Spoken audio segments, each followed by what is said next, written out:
Hi, this is Kalam Academy. இன்றைக்கி நம்ம என்ன பார்க்க போகிறோம்னா, ஒரு டிஎன்பிஎஸோட இம்பார்ட்டண்ட்டான நோட்டிஃபிகேஷன் ஒன்று வந்திருக்கு. ஒரு எக்ஸாமுக்கான நோட்டிஃபிகேஷன். என்ன எக்ஸாம் அப்படின்னா, English reporter and Tamil reporter அப்படிங்கிற போஸ்டிங் எடுக்கிறதுக்கான ஒரு நோட்டிஃபிகேஷன். இந்த போஸ்டிங் எங்கே அப்படின்னா, நம்ம தமிழ்நாடு செக்ரட்டரியேட் சர்வீஸ் இருக்கு இல்லையா, நம்ம தலைமைச் செயலகம் இருக்குங்களா, தமிழ்நாடு தலைமைச் செயலகம், அந்த இடத்துல தான் இந்த போஸ்டிங்கான ஒர்க். என்றைக்கு லாஸ்ட் டேட், அப்ளிகேஷனுக்கான லாஸ்ட் டேட் அப்படின்னு பார்த்தீங்கன்னா அக்டோபர் 12 வந்து உங்களுக்கு லாஸ்ட் டேட். டேரக்ட் எக்ஸாம் வச்சு உங்களுக்கு ஒரு டேரக்ட் ரெக்வயர்மெண்ட். லைக் என்ன மாதிரி எக்ஸாம்ஸ் இருக்குன்னா, நீங்கள் ஆல்ரெடி இதில் டைப் ரைட்டிங்லாம் முடிச்சிருப்பீங்க. ஸோ டைப் ரைட்டிங் பேஸில் ஸ்டெனோகிராஃபிக் டெஸ்ட்டுன்னு சொல்லுவோம், அந்த டெஸ்ட்டு தான் உங்களுக்கு இருக்கும். அதை நீங்கள் முடிச்சிட்டிங்கன்னா, பாஸ் பண்ணிட்டீங்கன்னா உங்களுக்கு இங்கிலீஷ் ரிப்போர்ட்டர் அண்ட் தமிழ் ரிப்போர்ட்டருக்கான போஸ்டிங்ஸ் வந்து கேரண்டீட். அண்ட் இது எல்லாமே அப்ளை பண்ணுறது எல்லாமே ஆன்லைன் மோடில் தான் நீங்கள் அப்ளை பண்ணணும், சரிங்களா? அண்ட் எக்ஸாமினேஷன்ஸ் வந்து கம்ப்ளீட்டாக சிபிடி, கம்ப்யூட்டர் பேஸ்டு டெஸ்ட்டு தான். அண்ட் வந்து வேகன்சிஸ் பாருங்கள், இங்கிலீஷ் ரிப்போர்ட்டருக்கு நம்ம செக்ரட்டரியேட்டில் 6 வேகன்சிஸ் இருக்குது, தமிழ் ரிப்போர்ட்டருக்கு 3 வேகன்சிஸ் இருக்குது. ஆனால் ஸ்கேல் ஆஃப் பே பாருங்கள், 56,100லேருந்து 2 lakh வரைக்கும் இருக்குது. ஸோ லெவல் 22 பே வரைக்கும் கொடுக்குறாங்க. ஸோ இங்கிலீஷ் ரிப்போர்ட்டருக்கு 6 அண்ட் தமிழ் ரிப்போர்ட்டருக்கு 3 வேகன்சிஸ். ஓகேங்களா? நெக்ஸ்ட் வந்து பாருங்கள், இம்பார்ட்டன்ட் டேட்ஸ் அண்ட் டைம். இப்போ வந்து என்றைக்கு நோட்டிஃபிகேஷன் தான் நேற்று வந்தது, 13 செப்டம்பர் 13 வந்தது. லாஸ்ட் டேட் என்றைக்குன்னு பார்த்தீங்கன்னா October 12, இதுதான் last date. And date of examination எப்போன்னு பார்த்தீங்கன்னா, நான் சொன்னேன் இல்லையா, December 21 தான் உங்களுக்கு டேட் ஆஃப் எக்ஸாமினேஷன். December 21 காலையில் பேப்பர் 1, மதியம் பேப்பர் 2 இருக்கும். Both English reporter and Tamil reporter. Paper 1ல் பார்த்தீங்கன்னா ஸ்டெனோகிராஃபி இங்கிலீஷ்க்காக இருந்தால் ஸ்டெனோகிராஃபி இங்கிலீஷ், தமிழாக இருந்தால் ஸ்டெனோகிராஃபிக் தமிழ், சரிங்களா? எல்லாமே டிப்ளமோ ஸ்டாண்டர்டில் தான் இருக்கும். அண்ட் பேப்பர் 1 எக்ஸாம் வந்து 9:30 to 11:30, so 1.5 hours exam. And மதியம் பாருங்கள் பேப்பர் 2. பேப்பர் 2 வந்து பார்ட் ஏ பார்ட் பின்னு இருக்கும். பார்ட் ஏல தமிழ் எலிஜிபிலிட்டி டெஸ்ட். நம்ம எப்போவுமே யூஸ்வலாக டிஎன்பிஎஸ்சி கண்டக்ட் பண்ணுற மாதிரி எஸ்எஸ்எல்சி ஸ்டாண்டர்டில் தமிழ் எலிஜிபிலிட்டி டெஸ்ட், தமிழ் தகுதி தேர்வு இருக்கும். பார்ட் பியில் ஜென்ரல் ஸ்டடீஸ் எல்லாமே இருக்கும். அது வந்து உங்களுக்கு 3 hours நடக்கும், 2:30லேருந்து 5:30 வரைக்கும். So December 21 exam. Last date of application வந்து October 12, ஞாபகம் வச்சுக்கோங்க. ஸோ சீக்கிரமாக போயிட்டு இதுக்கான அப்ளிகேஷன்ஸ் ஃபில் பண்ணுங்கள். அண்ட் மேக்ஸ் ஏஜ் லிமிட் பாருங்கள், எஸ்சி எஸ்டிஸு எம்பிசி பிசி இவங்களுக்குலாம் வந்து நோ ஏஜ் லிமிட். வேறேஸ் அவங்கள தவிர்த்து மீதி இருக்கிற ஜென்ரல் கேட்டகரியில் வரவங்க எல்லாருக்குமே ஏஜ் லிமிட் வந்து 32. நெக்ஸ்ட் வந்து பாருங்கள்,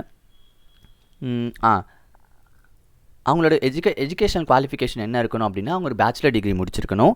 அண்ட் கவர்மெண்ட் டெக்னிக்கல் எக்ஸாமினேஷனில் ஷார்ட் ஹேண்ட் ரைட்டிங்கில் இங்கிலீஷில் 180 words per minute எழுதுகிற அளவுக்கு இவங்க வந்து ஹை ஸ்பீட் டெஸ்ட்டில் பாஸ் பண்ணியிருக்கணும். கவர்மெண்ட் டெக்னிக்கல் எக்ஸாமினேஷனில் ஷார்ட் ஹேண்ட் எழுதுவோம் இல்லையா, இங்கிலீஷில் ஷார்ட் ஹேண்ட், அதில் 180 words per minute, ஒரு நிமிஷத்துக்கு 180 வார்த்தைகள் எழுதுகிற அளவுக்கு அந்த ஹை ஸ்பீட் டெஸ்ட்டை நம்ம கம்ப்ளீட் பண்ணியிருக்கணும். அண்ட் டைப் ரைட்டிங்கில் சீனியர் கிரேட் லெவல் வரைக்கும் முடிச்சிருக்கணும். ஸோ இன்கேஸ் நீங்கள் இங்கிலீஷில் முடிச்சிருந்தாலும் வேறு தமிழில் இதை விட அதிகமாக முடிச்சிருக்காங்கன்னா அவங்களுக்கு ப்ரிஃபரன்ஸ் கொடுக்க வாய்ப்பு இருக்குது. ஸோ அதையும் சொல்லிக்கிறாங்க.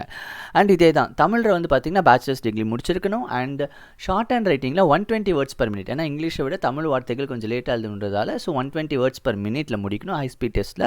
அண்ட் டைப் ரைட்டிங்கில் தமிழில் சீனியர் கிரேட் போஸ்டிங் முடிக்கணும், சரிங்களா? அதே மாதிரி இதில் அதை விட ஒரு இங்கிலீஷில் ஹை லெவலில் முடிச்சிருக்காங்க அப்படின்னா அவங்களுக்கான ப்ரியாரிட்டிஸ் இங்கே கொடுக்க வாய்ப்பு இருக்குது.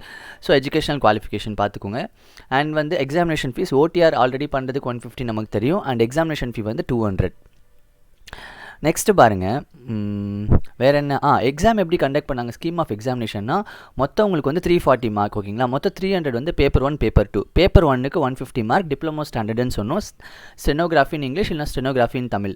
பேப்பர் 2 பாருங்கள், தமிழ் எலிஜிபிலிட்டி டெஸ்ட் எஸ்எஸ்எல்சி ஸ்டாண்டர்டில். பார்ட் பி வந்து ஜென்ரல் ஸ்டடீஸ் இருக்கும். அது மொத்தமே 3 மணி நேரம், மொத்தம் 150 மொத்தம் 300 மார்க்கு. உங்களை ஃபைனலாக ஒரு இன்டர்வியூ அண்ட் ரெக்கார்ட்ஸ் செக் பண்ணுவாங்க. அதில் ஒரு 40 மார்க், மொத்தம் 340 மார்க்ஸ்க்கு உங்களுக்கு எக்ஸாம் நடக்கும். அண்ட் உங்களுக்கு எப்போவுமே டிஎன்பிஎஸ்சிக்கு அப்ளிகேஷன் மோடு தெரியும், அந்த பேசிஸில் அப்ளை பண்ணிக்கோங்க. சென்டர் ஆஃப் எக்ஸாமினேஷன் வந்து சென்னை மட்டும்தான், அது நோட் பண்ணிக்கோங்க. ஓகே, நெக்ஸ்ட்டு இதுதான் இம்பார்ட்டண்ட்டான விஷயங்கள் இந்த எக்ஸாமினேஷனுக்கு. ஸோ ஒரு இங்கிலீஷ் ரிப்போர்ட்டர் தமிழ் ரிப்போர்ட்டருக்கான நல்ல சான்ஸ். ஸோ நீங்கள் டைப் ரைட்டிங்கும் ஸ்டெனோகிராஃபி ஷார்ட் ஹேண்டில் முடிச்சிருக்கீங்க அப்படின்னாலே உங்களுக்கு சூப்பரான வாய்ப்பு இருக்குது. ஸோ இந்த வாய்ப்பை மிஸ் பண்ணாமல் நீங்கள் இப்போது ஓகே, இந்த ஸ்டெனோகிராஃபி நீங்கள் டைப் ரைட்டிங் ஷார்ட் ஹேண்ட்லாம் முடிச்சிருப்பீங்க. பட் ஸ்டில் உங்களுக்கு வந்து நம்ம தமிழ் எலிஜிபிலிட்டி டெஸ்ட் இருக்கு இல்லையா, இங்கே பாருங்கள், தமிழ் எலிஜிபிலிட்டி டெஸ்ட் இருக்குது, ஜென்ரல் ஸ்டடீஸில் டிகிரி ஸ்டாண்டர்டில் இருக்குது. ஸோ இந்த பார்ட் ஆஃப் எக்ஸாமினேஷன் நீங்கள் பாஸ் பண்ணணும் பேப்பர் 2வையும். ஸோ இதுக்கு உங்களுக்கு கோச்சிங்லாம் தேவைப்படும். ஸோ டெஃபினட்டாக தேவைப்படும்.